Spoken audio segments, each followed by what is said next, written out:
Hola, ¿qué tal? ¿Cómo están? Qué gusto enorme poder coincidir con ustedes. Soy el doctor Marco Antonio Peñuela Olaya, el director general del Colegio Iberoamericano de Estudios Existenciales y Humanísticos. Y justamente este día tengo el privilegio de poderme reunir con ustedes para hablar de un proyecto extraordinario que dio origen a nuestro colegio y es justamente la maestría en psicoterapia existencial. A lo largo de mucho tiempo, el humanismo se fue consolidando como una de las corrientes psicológicas más poderosas después de la Segunda Guerra Mundial. Nos preguntábamos qué pasaba con el psicoanálisis, nos preguntábamos qué pasaba con el conductismo, y sin embargo, la tradición humanista lo primero que hace es poner su énfasis en la persona. ¿Qué ocurre con el ser humano? Sabíamos cuántos aviones habían sido derribados, cuánto parque se había utilizado en la guerra, los misiles, una serie de circunstancias muy dolorosas. Es un movimiento que no solamente nace en Europa, nace en diferentes lugares del mundo, está en el arte, está en la literatura, está en las letras y obviamente la psicología no podía quedarse atrás. El movimiento humanista entonces empieza a tratar de entender qué es lo que ocurre con la persona. Ya no hablamos del hombre como un elemento genérico, hablamos de la persona, que es lo más importante, es tener una mirada humana sobre el humano. El gran Emmanuel Mounier dice, no basta con pertenecer a la especie, hay que humanizar lo humano.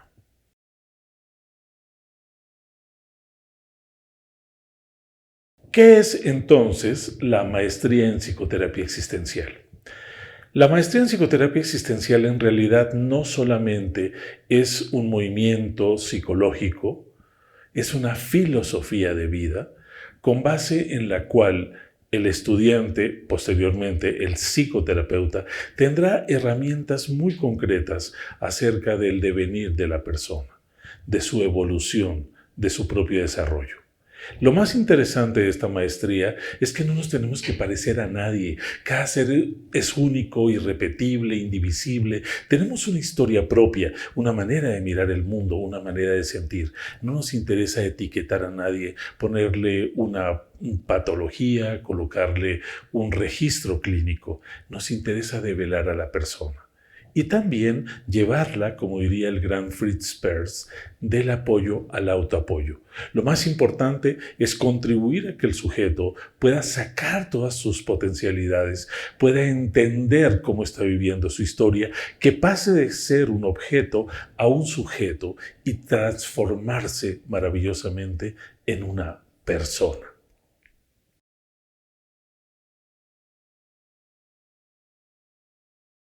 Yo sé que tú tienes todos los recursos y las herramientas para poder convertirte en un psicoterapeuta con enfoque existencial.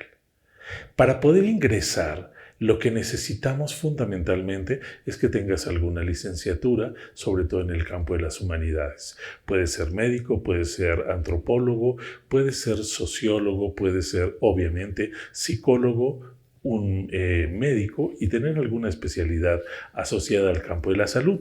Durante muchísimo tiempo ha habido muchísima controversia porque muchos grupos consideran que yo no puedo hacer psicoterapia si no tengo una formación previa en psicología.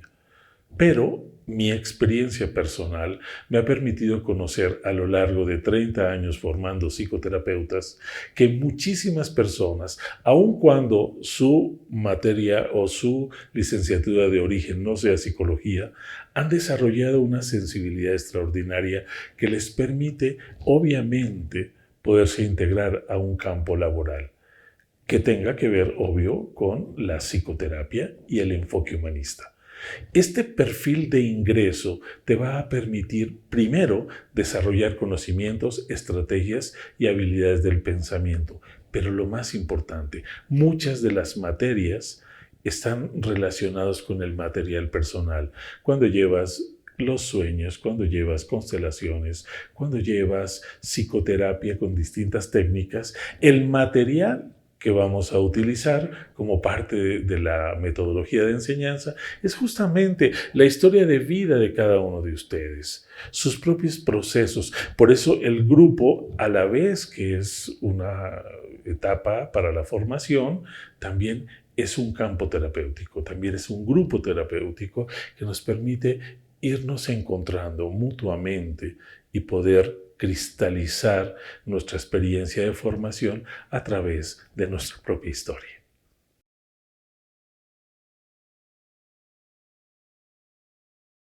La pregunta que nos tendríamos que hacer en este momento es, gracias Marco Antonio, ya soy un psicoterapeuta, ya he tenido mis revisiones de casos clínicos, tengo mis foros de lectura, tengo mis equipos de trabajo, llevo algo de psicometría que me permite aproximarme a través del método cuantitativo y cualitativo acerca de qué estoy viendo en la persona que está llegando a colocarme su material, lo más sagrado que es su propia existencia.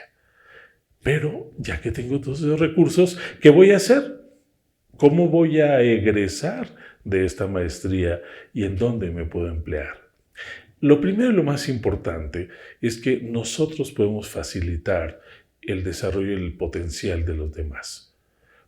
Como diría el gran Carl Rogers, poder contribuir a despertar personas. Esto ya es una gran labor, porque no necesariamente tengo que colocar un consultorio.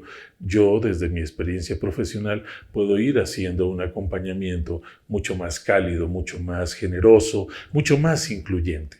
Sin embargo, una vez que egreso, puedo trabajar en alguna institución dedicada a los campos de la salud, puedo trabajar en adicciones. Obviamente, adquiriré recursos específicos. Puedo trabajar en terapia individual, que nos ayuda muchísimo. Puedo trabajar en terapia de pareja. Puedo trabajar en terapia familiar. En muchos casos, incluso, por ejemplo, muchos de los niños con trastornos por déficit de atención en realidad no tienen el trastorno clínicamente hablando. Son niños que viven en hogares desarticulados, con familias con un fondo problemático, con adultos que tienen 20, 30, 40 años, pero emocionalmente siguen siendo niños atrapados en sus propias historias. Entonces, cuando nosotros gradualmente vamos acompañando a la persona, le vamos ayudando a que se haga cargo de su material, le vamos ayudando a que tome decisiones, le vamos ayudando a que se sienta importante para sí misma. Y entonces, en el perfil de egreso, yo tengo ese menú de trabajo que es extraordinario, ¿no? En mi empresa puedo dar cursos, puedo dar talleres de crecimiento o talleres psicoterapéuticos, siempre y cuando reconozca que como ser humano tengo limitaciones y que no somos todólogos. Tendré una cédula profesional, la cual es emitida por la Dirección General de Profesiones, y tendré un título que está respaldado por la Secretaría de Educación Pública y obviamente por la imagen y la experiencia de más de 20 años del Colegio Iberoamericano de Estudios Existenciales.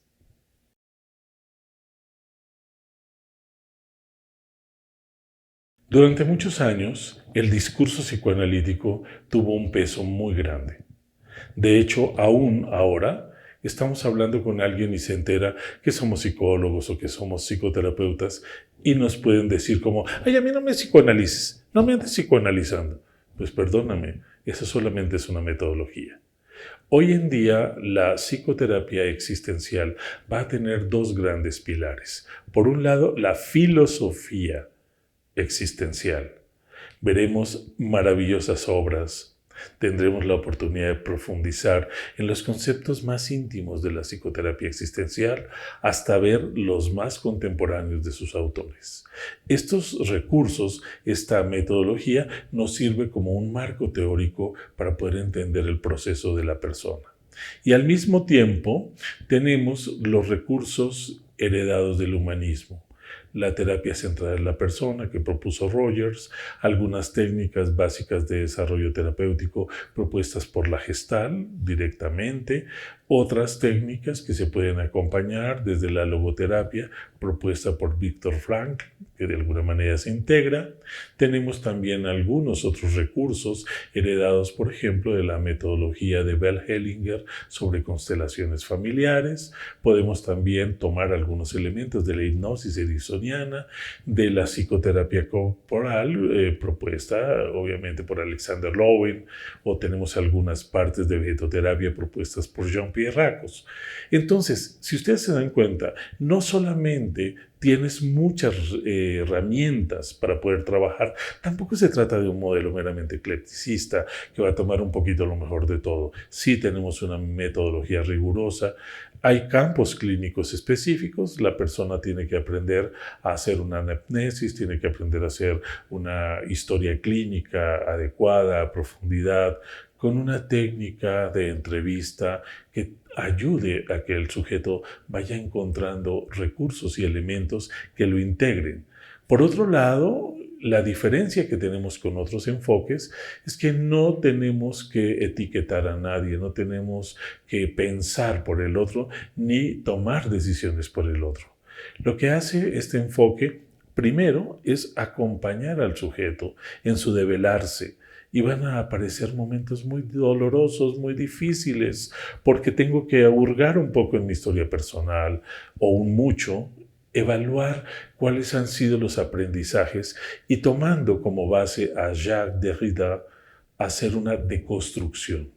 Muchos de nosotros, sino que todos, tenemos que desaprender la manera de ver el mundo, la manera de juzgar, la manera de percibirnos a nosotros mismos y hacer una diferencia muy sólida entre lo que sería el autoconcepto y su desarrollo hasta una autoestima sólida, de calidad, que nos permita aprender a caminar solos. Y siguiendo obviamente las enseñanzas del maestro Irving Yalom, llegamos un momento en nuestra existencia en el que tenemos que tomar decisiones muy poderosas. Y una de ellas, tal vez para mí la más importante, es hacerme cargo de mí mismo de hoy y para siempre. No tiene caso estar incluso dependiendo de mi terapeuta, de su aprobación, de lo que él o ella me puedan indicar. Conforme yo voy creciendo y voy, dice el Dr. Peirce, deshojando las capas de la cebolla, entre más profundo, más me duele y por eso lloro, porque me voy deshaciendo de todas mis justificaciones, de todos mis pretextos, de los argumentos que se llaman introyectos que me propuso mi familia y que me restaron la capacidad de enamorarme de mí mismo.